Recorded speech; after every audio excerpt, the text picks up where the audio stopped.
Armchair. Community Access Channel. He's the armchair quarterback. He's full of beer and he's full of snacks. The all-American man. With a cool one in his head. Yeah, the armchair. Yeah, howdy, hi, top of the morning to you. Welcome to the Armchair Quarterback Radio Show. I'm Mac McGee sitting alongside Justin Waller. Justin, how the hell are you this morning? I can't complain, Mac, other than need to separate my wife's birthday and Old Glory's because that's two rough back-to-back weekends. But aside from that, doing great. Good luck. I don't know how you do that, but good luck. I don't know which one you'll get to move first, but yeah, good luck with that. Man, let me get this story out of the way. I almost bit the bullet yesterday, dude. So you'll see the bandage on my hand, and that was best case scenario for me yesterday. I'm coming back in from letting the dog out in the backyard, and to cut to the chase, I see this fork and knife that are sitting on one of our tables in the living room. And I meant to grab it like 2 times the day before, and I would see it, and then you know you get sidetracked. Someone says something to you, and then you walk away. Long story short, I'd seen it. I go, I gotta get that damn thing in the kitchen. It's driving me nuts. It was one of those really sharp steak knives. That's where the plot thickens, because I go to walk towards our kitchen, and for people who haven't been to our house, and from our living room to the hallway that leads to the kitchen, there's a slight stair, not much, but the slight stair. And I remember when we moved in, I told my wife, I said, well, that'll be the stair that gets me. She's like, what do you mean? I said, I don't know how long we'll live here, but that'll be the one that ends my life. Because it took me a while to get used to the fact that you were stepping down. I was thinking more stepping down than stepping up. But when I went out in the damn outside, I put like Nike flip-flops on, right? Not like the kind with the toe thongs. I won't wear those, but the other ones. You know, you kind of want to call them sandals, but whatever. I go, and I've got this sharp-ass knife and fork in my hand, and I go to hit that damn stair, and I slipped on one of my dog's plate things. And so I start doing straight header into the damn wall. I trip. As I'm going straight ahead of the wall, there's no way to stop my momentum. But I'm trying to stop because I'm like, holy crap, I'm about to break my neck. And I throw my hands up, which is how I cut my hand because I had the stupid knife in my hand. I should have just threw the knife. No, because no one else is in the house but me and my dog. So, you know, but, you know, hindsight's 20/20. But I stick my head through the freaking wall. I come back out of it, and I'm kind of like out of it, to be honest with you. And I was like, what the hell just happened? My life flashed before my eyes. There's a knife. I'm bleeding out the yin yang on my hand. I'm having to run around and play doctor to myself the whole time. I'm going, holy crap, I put a hole in our wall. I was like, my wife's never going to believe that I did this by accident. She's going to think like the Braves pissed me off and I punched it or something. So that was my yesterday. Very interesting. Dude, I mean, first time in a long time since like my hell raising days. Did I see my life flash before my eyes? I thought I was about to get that knife in my jugular as I was falling. I thought for sure it was over. I was like, I'm not saying I don't. Better. Saturday night. Sorry. No. I was just going to say, I'm not saying I don't deserve it. I'm just saying it was coming as a surprise to me. Go ahead. Well, flip-flops about kids, your co-host as well, because Saturday night I took myself a tumble as well, and my face tried to beat up the concrete. And, yeah. Did me a nice little tuck and roll, got me some wounds, and yeah, that's both of us flip-flops tried to take out this weekend. I'm gonna kill that music because it's kind of hard to hear you. I don't know if you got a way to turn your mic up a little bit, but if not, we'll figure it out. So you did a header as well? Yeah. Well, at least you had alcohol in your veins. You're much more dangerous when you're sober, right? I feel like if I was drunk, I just would have collapsed into the wall.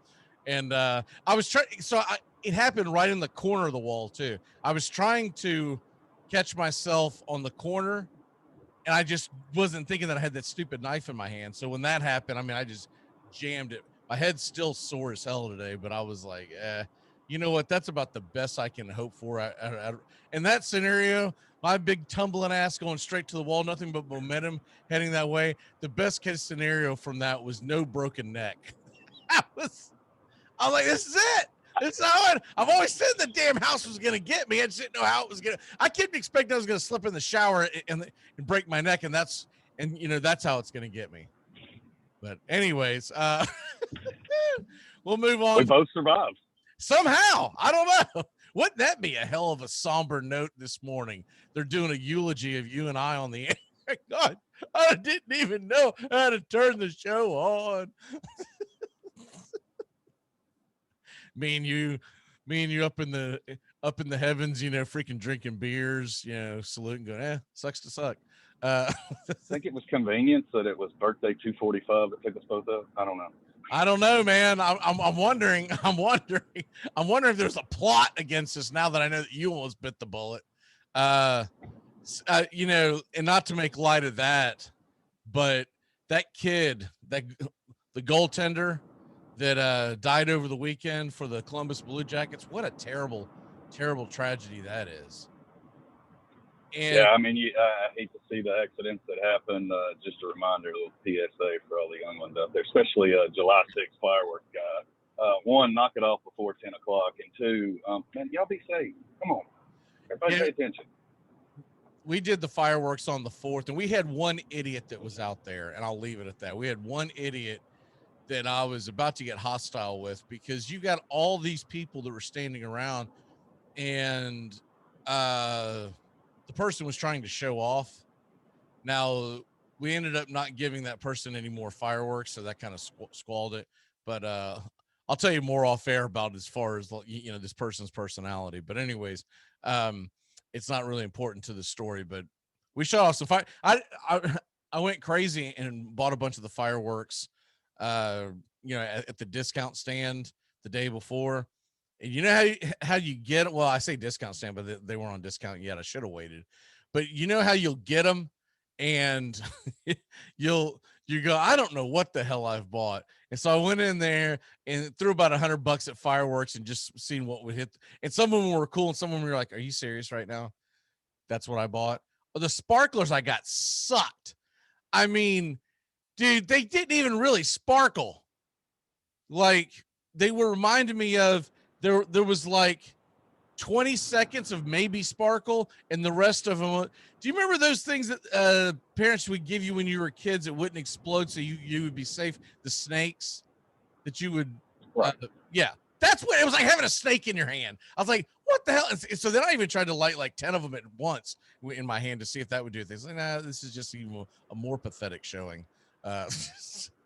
I was just pointing that, but I did get a couple that I was like, well, that's pretty good. Dude, they had one that was they called it a drone, and it was a cheap ass thing. And that's why I only bought one of them, because I was like, I bet this thing's going to suck.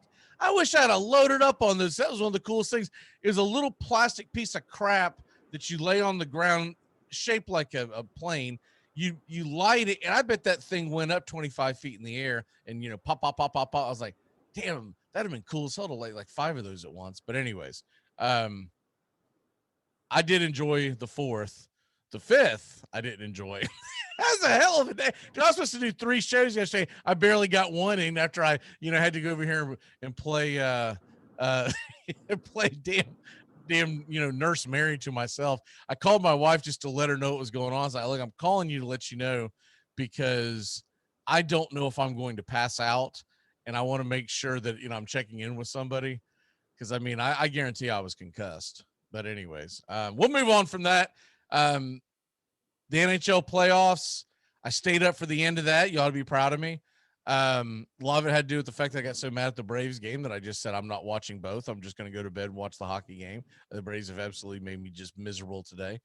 And Montreal extends it in overtime. I just felt like that Tampa Bay ruined their opportunity when they came out of that OT with 3 minutes in the power play, did not get a goal. I just, at that point, I was like, man, you're testing fire. The only good thing that comes out of this, though, is that they get a chance to win it on home ice, which I think would be cool for the Tampa Bay fans. So we do get a game 5 and extends the hockey season as well. So that's fun. But I don't want it to get past game 5 because it gets to game 6 and then you start getting, all the ghosts of comeback past start getting in your head. Yeah, you start freaking yourself out mentally. I'm glad they have the opportunity to win it on their home ice, especially after last year winning it in the per se bubble. This time they'll get to be at home, and if they can close it out, I mean, you're looking at back-to-back champs in front of your whole crowd. That's got to be special, especially considering you lost last year's. Not that you lost the championship, you lost being able to celebrate with your fans and in your home arena.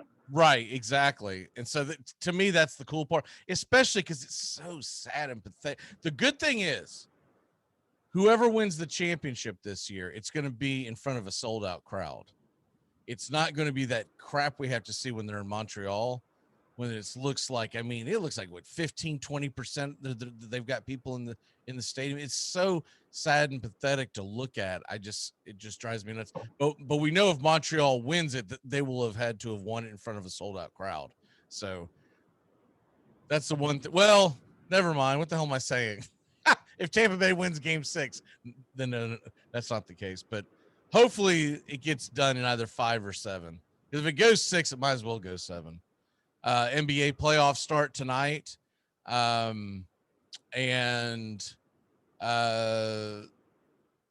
people still bitching about this, Justin, about how we don't have LeBron or we don't have Kyrie and all these people that I just loathe. And I'm like, man, I'm jacked for this. I'm excited for the NBA playoffs. For the first time in a long time, I'm like, it's going to be some good dudes win it no matter who it is, but I am pulling for Chris Paul and the Suns. That's just kind of my. Yeah, I'm excited. It's fresh blood. I'm a little bummed out that Atlanta didn't make it, but that's fine. I wanted to see Atlanta and Phoenix match up. But, hey, I can handle the matchup we have. And for a non-NBA fan, I'm actually probably going to tune in once we get done with the NHL. Now, if they're head-to-head, I probably can't make that guarantee. But aside from that, I will tune in. So tonight, I got a feeling I'll be locked into game 1. I don't believe that they've got it set up to where there's any reason why they would go at the same night. The only thing that could be a caveat to it is this hurricane that's coming off the coast into Tampa. For some reason, they have to postpone tomorrow's game and play Thursday. That would be the only thing that I could see. I don't believe that's going to be the case because they have postponed the Tampa Bay Rays baseball game today because they're expecting that storm to hit late this evening. By the way, just a programming note, for some reason, this thing is stronger than we think it is. We obviously won't have a show if it knocks out our power. So tomorrow, but it looks like it's going to come in overnight and hopefully the winds won't be too bad, but they've already planned to play a doubleheader tomorrow afternoon in Tampa versus Cleveland. So I would think that we'll get the game 5 played tomorrow night. So it should be altering nights depending on how long the NHL goes. Let's go ahead and dive into the world of Ole Miss football. All right, so the Ole Miss Rebels 2021, Lane Kiffin, he finally gets to get his team outside the pandemic. What say you? And I think they got a really good option this year to put up a big number in the win column. I could theoretically go through this if we have time and explain how you can get to 9, but I think a 7 or 8 win season is more realistic with the expectation that they could pull it off and get into that high one should they knock off, one of the big upsets or get one of the games still from the West, because they get lucky and pull from the East, Tennessee and Vanderbilt, and going in this season, I've got to say that's probably your most favorable draw you could get from the East. So with what they have returning on that offense, I'm looking really forward to it. They've got to replace Elijah Moore. That's going to be a big issue, but outside of that, they should have enough roster depth to handle that. It's going to come down a lot to that. I still think the Egg Bowl is big at the end of the season for one Mississippi State, but I think for Ole Miss to be able to crush their season and, like I said, put them in one of them warm New Year's Day bowls, they've got an opportunity should they run that. Yeah, so let's go ahead and hit that. I'll go ahead and rattle off the schedule real quick. As my thing with Ole Miss, I believe they're going to go as far as the quarterback takes them, because that kid last year was, I mean, he's electric to watch. Is it Matt Corral, or do they pronounce it Corral? Because I've always said Coral. Do you have any idea? I say coral, but some say potato and I say potato. So who knows? Okay. So I believe it's Coral. So if it's not that I'm butchering it, but I believe that's how I heard it last year. But that Coral kid, man, he's got legs. I mean, he can run. What did he have? He had 506 yards rushing, averaged 337 yards passing.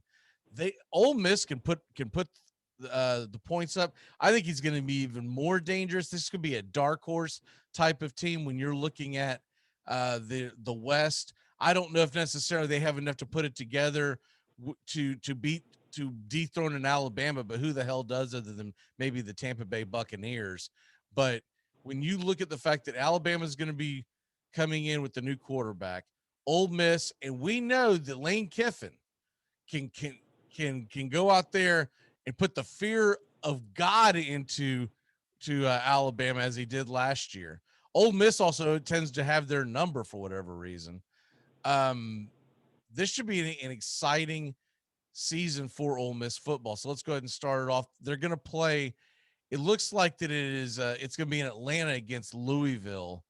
And real quick, I'll just go ahead and rattle these off, and then you just kind of give me where you think they are. You got Louisville, you got Austin P and Tulane. Then the SEC begins. They're at Alabama. They're at home against Arkansas. And then we get at Tennessee, at home against LSU, at Auburn, at home against Liberty, and then they'll finish it off at home against A&M, at home against Vanderbilt, and then the Egg Bowl is at Mississippi State this year. So, with all that being said, I'm trying to find the over/under to what Ole Miss is. I'll get that pulled up in a second. But what's your gut feeling about Ole Miss football this year? Win-loss. 8-4. 8-4. Okay. I think it's an 8-win season with an opportunity to get to 9. But you've got to knock off one of the Alabama schools to possibly do that. I think you're going to need that, and they're both on the road. So good luck with that. Yeah, but in my head, I've got Tennessee being one of those 4 losses. So, in flip, they probably win that game, and then they don't have to win an Alabama or an Auburn game. But it's going to take one of them. You got to beat an LSU or an Alabama. So pick your poison. You've got to knock one of them off. And then Auburn, A&M, and State, you've got to find a way to win those to get in there and get that high bowl. If not, you're going to be stuck at another 6-6, 7-5, just lackluster season. And I don't know if that's what you're paying the Kiffin regime for. So right now, Vegas has the odds at 7.5. So that's right there, right? You're taking the over in 8-4. I'll take over. I think I've got over too. Look, I don't know what to expect from Louisville this year. I do think that they've got a solid program. I do think that coach is doing good things, but I'm going to give Ole Miss the benefit of the doubt that they win that game. And then I've got to give them wins against Austin P and Tulane. They're going to lose to Alabama, you would think, because it's in Tuscaloosa, but hell, you never know about that rivalry. I think they'll beat Arkansas. They'll probably beat Tennessee, but it is in Knoxville. So if that's like a night game, all bets are off. They're at home against LSU, and I think that loss to LSU's left tackle is going to be a major, major blow. So I'm giving them the nod to at least give a chance at that one. The Auburn game, I figure, is probably a loss, but then they've got Liberty, which would be a 7th win. They've got Vanderbilt, which would be an 8th win. And then you've got A&M and Mississippi State. I mean, right now, today, I favor Ole Miss in the Mississippi State game. Wouldn't you? I do. So I think I've got to take the over in that, because I think 9 is reachable in a perfect year. If everything fell their way, I think they could even get to 10, but they have A&M, and I know we'll get into them down the road, but they have A&M ranked really high for a Jimbo Fisher team that lost its quarterback, right? So the fact that they get A&M at home, I know A&M is supposed to have an incredible defense, but I also know that college football is built on offense nowadays. So 20 years ago, you asked me the same thing, I'd probably say, well, I'm going to go with the defensive team, and I think A&M's going to. But today, the way the rules have changed and whatnot, you almost have to give the nod to the offense. And I get it. By then, Jimbo Fisher might have the offense rolling because he is known as the quarterback whisperer. But it took him 2-3 years to get Kellen Mond in shape. So that quarterback whisperer might want to start talking a little louder, a little faster. That's all I know. Because you ain't gonna hang around A&M long if you have to rebuild, and every 3 years you might have a good team, right? You better get on. You're not gonna hang along A&M long at $75 million guaranteed, and you haven't won the West. And this is you mentioned Alabama's reload and LSU's kind of. We still don't know where they're at, so I'm interested when we get to A&M to see where they come out this year. Because and you got to think Aggies fans are gonna be after them if they don't pull it off this season. The first preliminary poll that I saw, it's not one of the quote unquote real polls. They were number 7 in the country. I was like, whoa, because I thought I hit the wrong link. I thought it was last year's. I was like, they number 7 with what they've lost. All right, if you say so. And by the way, their over under total is 9.5 this year. So that's pretty high for. I don't have their schedule in front of me, but A&M we know is going to have to play the SEC West. I know that much, right? So I'm like, that's pretty high. I don't know who they have out of conference, but we're coming up on time. What is your walk off for the day, sir? LeBron James. You're not in the finals, dude. I guess it's more of a sorry dude than anything. I don't know if you caught over the weekend, but he decided to bust up his son's high school game. Got mad over the PA announcer saying that Bronny got a call because his dad's name was on the building. Literally stopped the game and confronted him with 2 minutes to go. I mean, maybe if you don't show up with your entourage, you don't get brought up during the game. He did what? Literally 2 minutes. He confronted the PA announcer at his son's basketball game because the PA announcer made something about a call. It must have been ticky-tacky, but he said essentially Bronny got the call because his dad's name's on the building. They were playing at, I guess, his school there. The PA announcer. But LeBron for the basketball game made the comment. LeBron, with 2 minutes to go in the game, walks over and they have confrontation. People got to separate them, sit them down. Nothing happened, but come on, dude. Because the NBA finals are going, you ain't on it. You ain't got to get in the news. Oh man, I'd have egged him on. I would have egged him on because I'd be like, dude, hit me. Because if I can take a hole out the size of Kansas into my wall, I'm pretty sure I can take one of your punches. Well, I don't think you're going to make it to 2 minutes left in the go if you're PA in the game with Roger. Oh no, me. Got a feeling he's going to get hurt before then. It's gonna get pregame. It's gonna just as they're tapping it off. Yeah, but I guarantee I'd egg him enough to where he'd take a swing at me. My neck! I can't walk. All right, brother. We'll see you on Friday. Have a great week, sir. Yes, sir. We'll be back on a flash on the Armchair Quarterbacks. Bobby and I are going to dive into the Buffalo Bills. Get ready. You're listening to the Armchair Quarterbacks. You're very lucky that you're with somebody as resilient as Frank Reynolds. You tried to off yourself 2 times in the last 24 hours, Frank. Here in St. Augustine, Top Gun Supply is the friendly gun shop. Top Gun Supply stocks a wide range of firearms. They buy and sell used guns. Top Gun Supply at 525 State Road 16 in St. Augustine. The friendly gun shop, a proud sponsor of the Armchair Quarterbacks. ACC football covered like no other here on the Armchair Quarterback. Against the blitz. Touchdown, Florida State. Hurrah. Preston scores the touchdown. And now it's Bowden's decision. And he sends Mowry onto the field right away. Danny Cannell is the holder. Mowry ties it. This game is over. A 31-31 tie. A 31-31 tie. A deep throw by Lawrence. A lot of contact. Justin Ross broke free from it. He's down in the end zone. Touchdown, Clemson. Justin Ross, a freshman wide receiver, big, rangy, and Trevor Lawrence knows, throw it up against that single coverage, give him a chance to make a play on a 50-50 ball. If you're a fan of the ACC, pull up an armchair. You're home. What the hell's going on out here? Everybody grabbing out there. Nobody touching. Just grabbing, everybody. Grab. Nobody touching. You're riding morning shotgun with the Armchair Quarterbacks. We're here weekdays. Your first choice for sports talk here on the First Coast. Listen in your office, in your car, or even your neighborhood bar. You can listen with your whole family.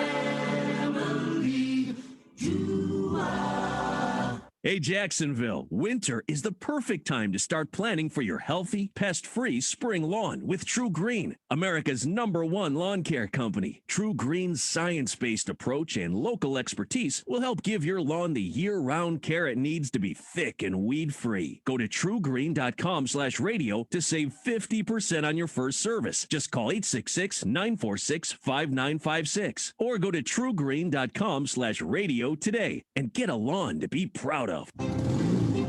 Geico knows there are many reasons why you ride. From the exciting adventure of the daily commute to the peace of mind that Geico always has your back with 24/7 access to claim service and legendary customer service. But Pamela Mund had one reason in particular. My skin is extremely averse to most fabrics, except for the soft, buttery feeling of leather. Thankfully, I found my clan of leather lovers in the biking community. It's been life-changing. Geico Motorcycle. 15 minutes could save you 15% or more. I'm Amy Lawrence, and I'm up late, always, after hours, hanging out with you on CBS Sports Radio.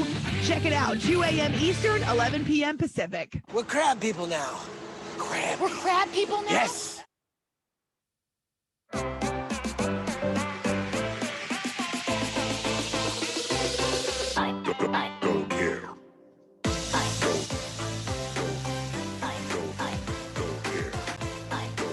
Welcome back. Armchair Quarterback. Mr. Bobby is with us. Bobby, how was your 4th of July weekend? I hope it was better than mine.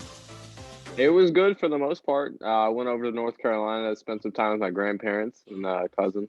So that was fun. So you didn't almost trip and fall, stick your head through your own wall, and cut yourself with a knife, right? So you didn't do any of that? Did not do that. Good job. I did not. Thankfully. You know, it's funny. They always talk about a life flash before your eyes. You're like, whatever. I had towards that wall. I was like, oh crap. I don't even think I have my phone on me. I thought for sure I was breaking my freaking neck. I'd just be laying there in traction, dog licking my foot. No. Man. By the way, it traumatized my dog. It did. Like she just she was so terrified. And then I was bleeding profusely. And so she was just like looking at me. I was like, "Quit looking at me. It's making it more difficult to get these bandages on." When I finally called my wife, one of the first things she asked me was, "Will you go to the ER?" I was like, "Well, no, I'm not dead." And she didn't know if I had my hand like elevated and I was trying to keep bleeding out. I was playing, freaking Trapper John to the stars over here. I was like, oh my God, just an absolute disaster. But anyways, we'll move on from that.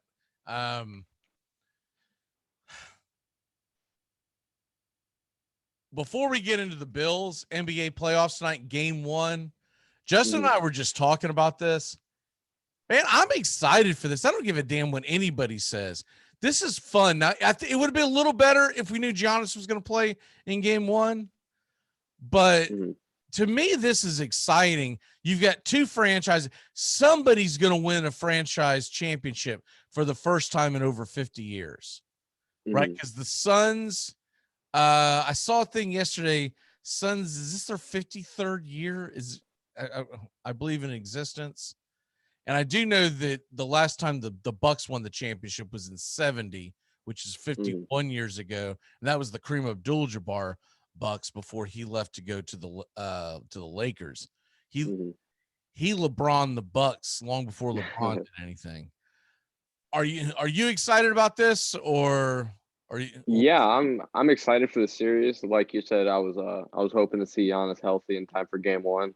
It doesn't look like he'll go. I think he's listed as doubtful, but I think it'll be a pretty good series regardless. I think the Bucks look great without Giannis. I mean, they'd obviously be better with him, but Middleton, he's stepped up. Bobby Portis has played well in a starting role. Drew Holiday as well. So I think it'll be a fun game 1 and the series as a whole. And Phoenix, this is their third time to the finals. So I think most people remember the Charles Barkley Phoenix Suns getting to the NBA title. Not you weren't around then, but for people that are shaving regularly, most people remember that. But I think a lot of people forget that in 76 they went and played a really good series against the eventual champion Boston Celtics. And there was some chippiness in that series. Oh, there was some chippiness in that series. There's an all-time great game that was put on. It was during the pandemic. They put it on NBA TV. And so one of those days I sat down and actually watched the whole thing. And I don't remember if it was game 5, game 6, whatever it was. There was chippiness to the point where there was a fan that got into a fist fight with a referee. Jeez, Can you imagine that today? that would be unbelievable. I don't remember if it was Brett Musburger, if it was someone else, but whoever it was matter of fact. So they've gotten a hold of the fan. They're going to get him out of here as he took some swings at the ref. And I'm like, I mean, that's so calm about it on sports talk radio for a month if this happened today. If a fan got loose and punched an umpire, oh my God. From what I remembered, I believe the umpire actually got the better of him. I said umpire, ref. I think the ref actually smacked him. But the point is, he came running down onto the court. The guy did blow the call, but that's not the point. You don't punch a referee unless you're convinced there's collusion. Then okay, maybe. But that's so we have that, and then the Bucks. I believe the Bucks.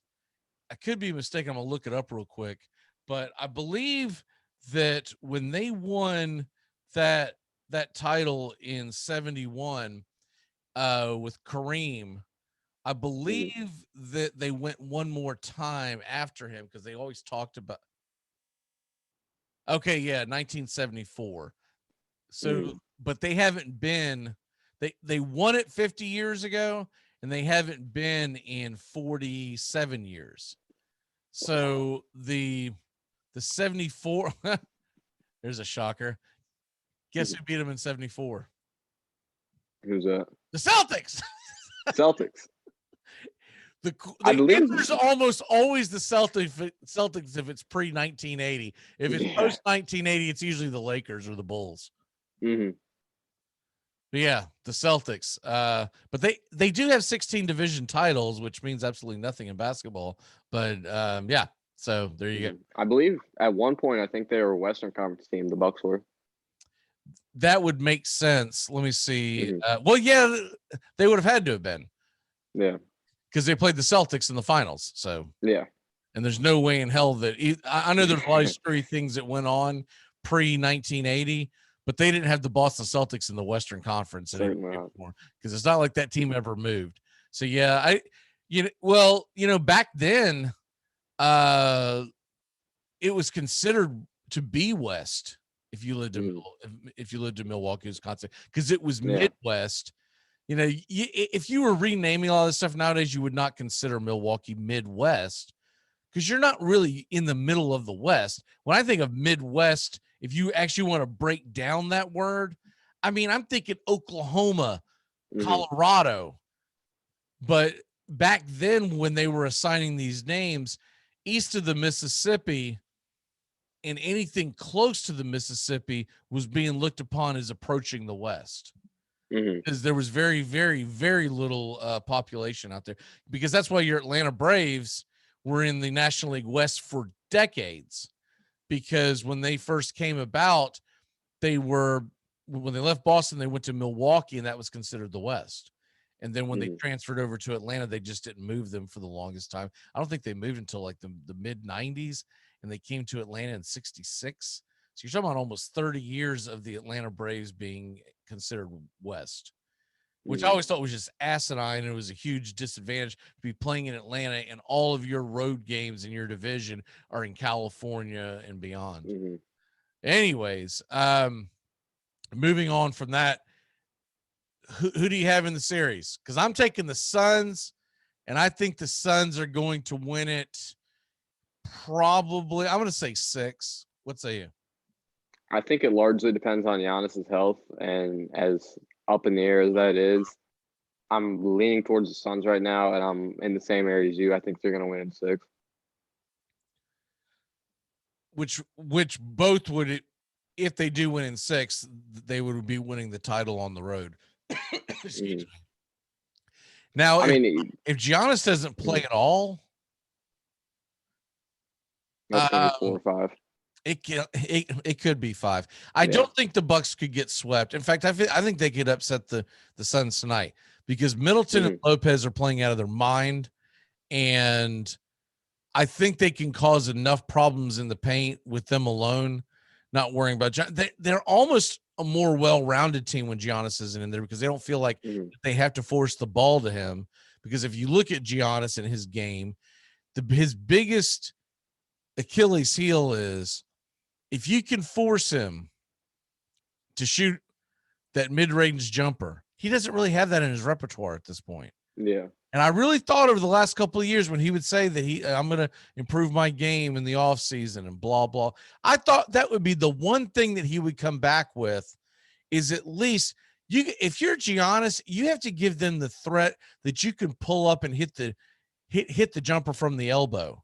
You've got to give them that threat to where they're like, well, you can't just keep letting him have the shot, and then that makes him a force in the lane, because he's terrible behind the 3. I think I saw 18% in the playoffs behind the 3-point arc. I mean, just stop it with the 3-point shot. I know everyone wants to shoot it, but just stop it. Learn your inside game, and then build from it. You look, I know you didn't watch Jordan's career per se, but a lot of people forget Michael Jordan didn't have a 3-point shot until fairly late in his career. It was in like the early to mid 90s where he was looked upon as a threat from the 3-point line. Jordan would get in there and get in the paint. Now, once he perfected the 3-point line, that's what made him the best player in the league. But there's nothing wrong with being able to pound, especially when you're Giannis he's damn near 7 feet tall, right? I mean, you should be hanging out behind the 3-point line to begin with. That's like a left tackle who's only good at pass blocking. Like, what are you doing? Get your nose dirty. Get in there. So yeah, if he developed a jumper, I think he'd be unstoppable, really. It'd be, just because of how much of a threat he is driving inside, it'd be almost impossible to stop him. And I don't even think he would need like a long range jumper. I think he would just need something mid-range to keep you honest. He doesn't have to have a 3-point threat. Just something to keep you honest, to where you feel like, well, I've got to go out here and guard him, right? Because right now, I know he's put up a lot of numbers. He's won 2 MVPs, but those are regular season hero type awards. Postseason, I don't fear him. I just don't. I think he's if I look at a postseason player, someone that I would want to rally around, he's not even in my top 10 in the league. Because his one attribute that you would think would be like, man, you got to watch out for him, is that he does not put fear of you into the paint because he's more of a dribble drive guy. And this is speaking of the Bucks and speaking of their 50-year, dude, learn the hook shot. You learn the sky hook, it's a wrap. No one could defend that. If Giannis learned a sky hook, he should be good. He should be spending his entire offseason this year talking to Kareem Abdul-Jabbar. Go, how the hell did you do that shot? Because I need to learn it. I don't know why someone hasn't perfected that. Kareem's the only one that ever. I mean, there were baby hooks, but the sky hook, that thing was unbelievable. And I know it was before your time, but it was one of those just when you would pull against the Lakers and you would pull against Kareem, it would drive you nuts because you're like, you can't defend it unless you're going to get help on the backside. It's undefendable. And at that point, Kareem would just kick it out to someone who's open behind the arc. Anyways, we'll move on from that. But yeah, I for one am excited about this week. And they brought it up in the chats. Real quick, I just want to address this. I did not know the Cubs were on a 10-game losing streak. I knew they'd fallen off and they were playing terrible baseball, but I did not realize that it was up to 10 games in a row. So for all Cub fans out there, get your head out of the oven. Milwaukee's playing really good baseball, but they do feel like a house of cards. They do feel like they could fall off at any minute.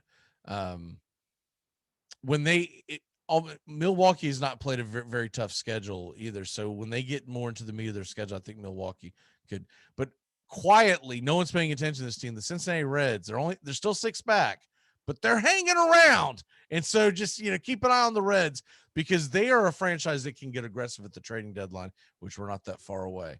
All right. The Buffalo Bills. Let's go ahead and dive into them because the Bills Mafia has got to be excited. What the hell did I just say?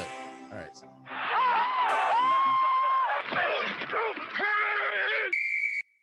That was total accident, but it is what it is now. All right. I go to scroll sometime to get ready for something else down the road, and your finger sticks on these apps. All right. Let's go ahead and get into the Buffalo Bills. I would say they're set at quarterback for the foreseeable future. So I think this is one of these teams we're going to run into. We're like, you don't have to question how good the quarterback is, right? What is your biggest concern for the Buffalo Bills, a team that made it to the AFC Championship game, but they got blown out? What is your biggest concern for them to be able to repeat a type of year like they had last year? Well, number one was how loaded the AFC is. You got the Chiefs offense, which is incredible. The Titans offense, which added Julio Jones. My concern with them going late into the season is their secondary. It's already pretty weak as it is. And last year when Tre'Davious White went down for a couple weeks, it was even worse. And they didn't do much to fix it this offseason. So that's something that I think could bite them long run. I don't think it's too much of a concern, but with the matchups that they could be seeing in the playoffs, who knows? I'm a little surprised that they didn't go more in, like looking at their draft. Okay, so they did draft a couple of defensive backs, but it was in the 6th round. Yeah. Okay. They early on they went defensive end Gregory Rousseau. They added the 2nd round as well. Right. They added 2 tackles, which obviously they were looking for depth. But one of my biggest concerns about this team is they still don't have a running game. That's true. I mean, unless you're convinced that Matt Breida coming in is going to be the answer. These are their running backs. Singletary and Zach Boss. Well, they were there last year. They didn't do anything. Matt Breida, who is about as brittle as a potato chip. Tywan Jones, Antonio Williams, Christian Wade. What? This is a team that had no running game, and it seems like they're just going to abandon it again. Mm-hmm. You know, they've got, the receivers are more of the same. Davis, Diggs, Beasley. They did add Emmanuel Sanders, but I mean, at this point, he's not going to be a huge contributor. Yeah. Emmanuel Sanders got to be mid-30s at this point. About that, yeah. That secondary is going to be an issue, but you could help yourself out if you were churning the clock up. Mm-hmm.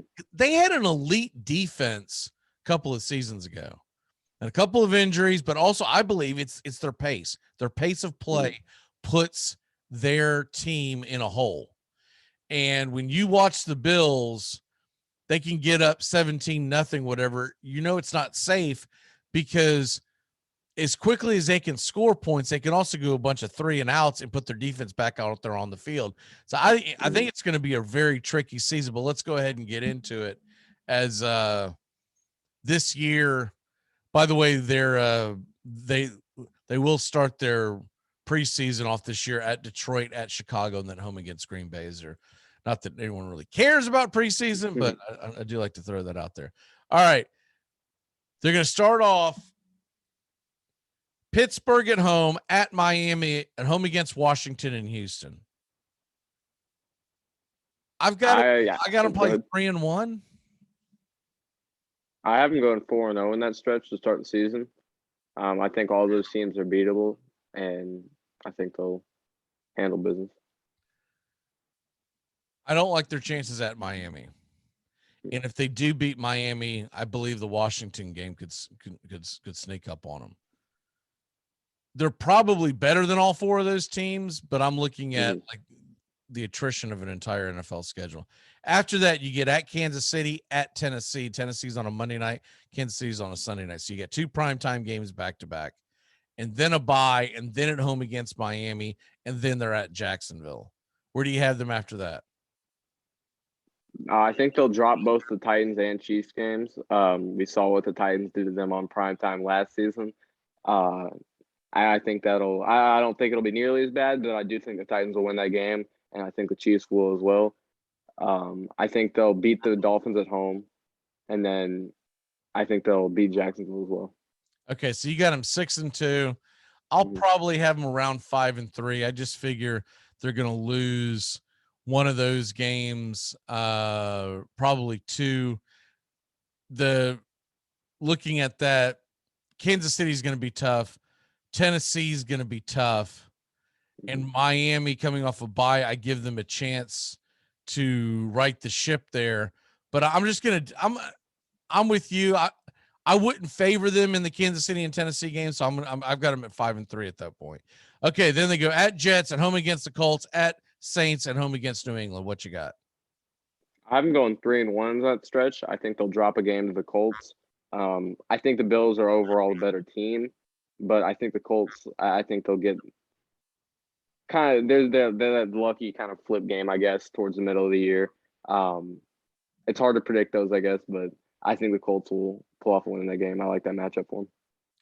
All right, and then they'll finish it off, the 5-game stretch, at Tampa, at home against Carolina, at New England, at home against the Jets and the Falcons.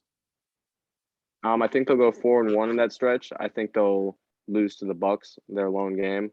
I think they have a chance to drop the game to the Jets in Week 17 if the Jets are maybe fighting for a playoff spot, which is very unlikely.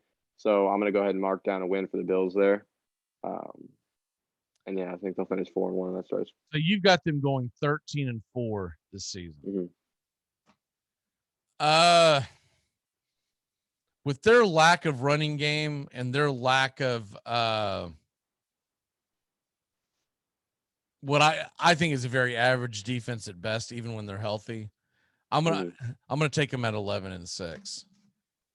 That still might be enough to win the AFC East, but I don't think they're gonna run away with it like they did in the past, because the one thing I thought that they would address would be a dominant running back, and they had an opportunity.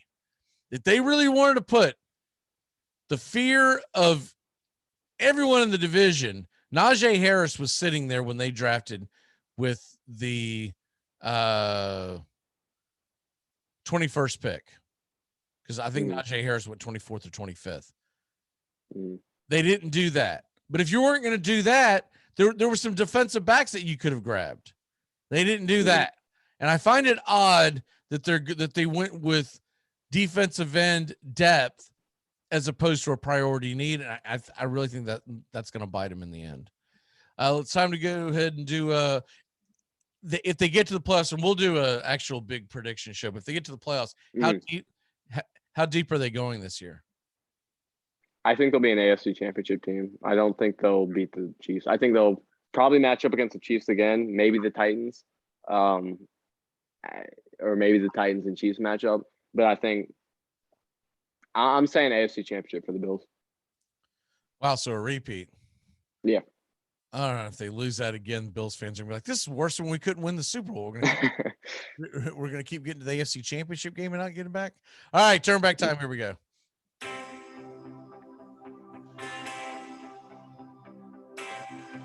On this date in 1933, the very first Major League Baseball All-Star game was played.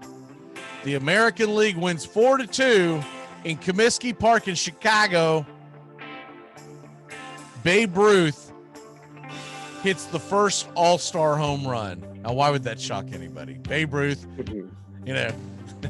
although I'll say this, he was kind of long in the tooth at that point, so it's not as much of a slam dunk as it would have been. That was 14 years after he became a Yankee. That was about 20 years into his career. So that is your turn back time on this date. Birthdays. It's your birthday today.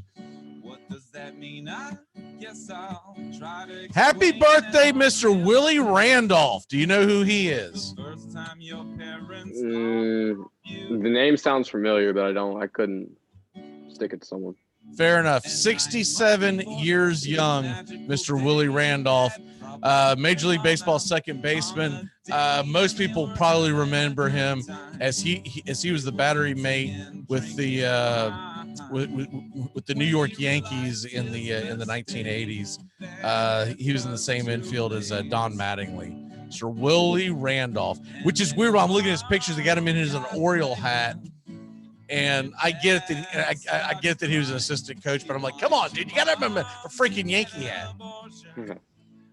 He was also a manager for the New York Mets at one point. Did not do very well, but there you have that. And let's go ahead and grab a dead guy real quick. Find a guy who never would have made it. Let me see here. How about? Oh, no, I can't pronounce that guy's name. How about George Armstrong, Canadian Hockey Hall of Fame center, Stanley Cup winner for, was it 6 teams? The Toronto Maple Leafs, 7-time All-Star and born in Bowlands, Ontario. What is your walk-off for the day, sir?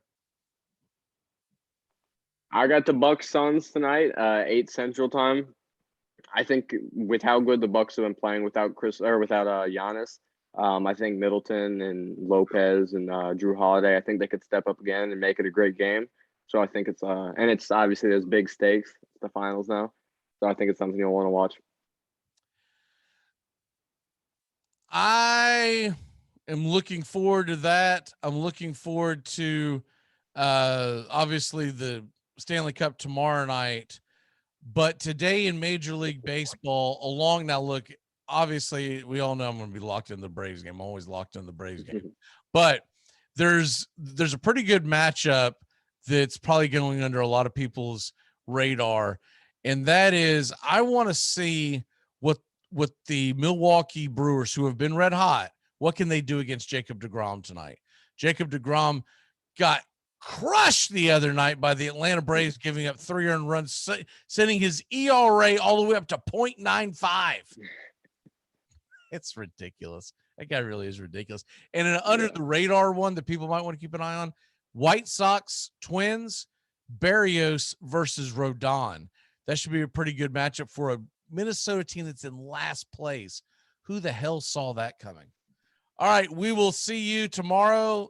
Sean O'Toole will be with us. Hopefully, if the hurricane behaves and doesn't knock the power out here at the Armchair Studios. Great job, Mr. Bobby. We will see you next Thank you. Sir. Awesome. Have a good one. You too. Goodbye, sweetheart. Well, it's time to go. We're back tomorrow with another show. Well, unless we're fired, we'll talk to you then. Goodbye, sweetheart. Goodbye. Goodbye. Guys and gals, it's time to go. We'll see you on the next show. Same back time, same back channel. Thanks for listening to the Armchair Quarterbacks on these CBS Sports affiliates and catching the show on YouTube Live. We're here weekdays. Find Armchair Quarterbacks on YouTube Live today. Please subscribe and share and take us everywhere you go. The Armchair Quarterbacks, your first choice for Southern sports talk live from the First Coast.